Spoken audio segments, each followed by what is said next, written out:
Walemavu kaunti ya Lamu wanaishinikiza serikali kuwahusisha kikamilifu wakati wa kupanga mikakati ya maendeleo yao. Wakizungumza wakati wa sherehe za maadhimisho ya siku ya walemavu ulimwenguni, walemavu wao wamesema kuwa kuna haja ya wao kuhusishwa kikamilifu katika kupanga maendeleo ya jamii hiyo ya walemavu. Aidha, imesema kuwa wamenufaika na miradi ya maendeleo kutoka kwa mashirika ya kijamii inayowezesha kuuza bidhaa zao ama hasana zao la nazi. Aidha, gavana wa kaunti ya Lamu Issa Abdalla Timami ametoa wito kwa jamii ya Lamu kukomesha unyanyapaa dhidi ya jamii ya watu wanaoishi na ulemavu.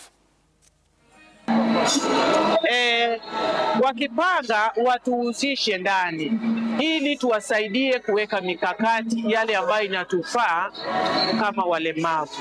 Hilo ndio jambo ambalo tumeona, kwa sababu wanatuwaza ndio, lakini wanapanga mambo mengine ambayo sisi kama walemavu hatuoni kama inatufaa.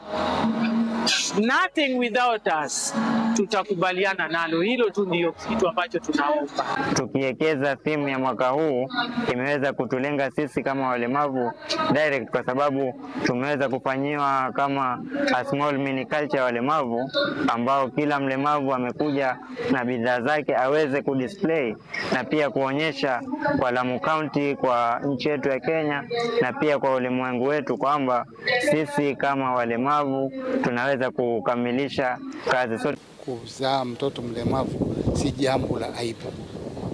Fikra hizo zimepitikiwa na wakati.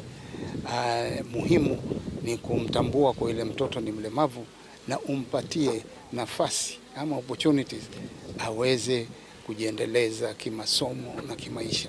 Kwa hivyo mimi naomba, na serikali ina mipango mingi ya kusaidia, serikali kuu ya kusaidia walemavu, na moja ni kuwa wajitokeze, wawe registered, kuna tunuku watapewa ili kuwasaidia maishani mwao.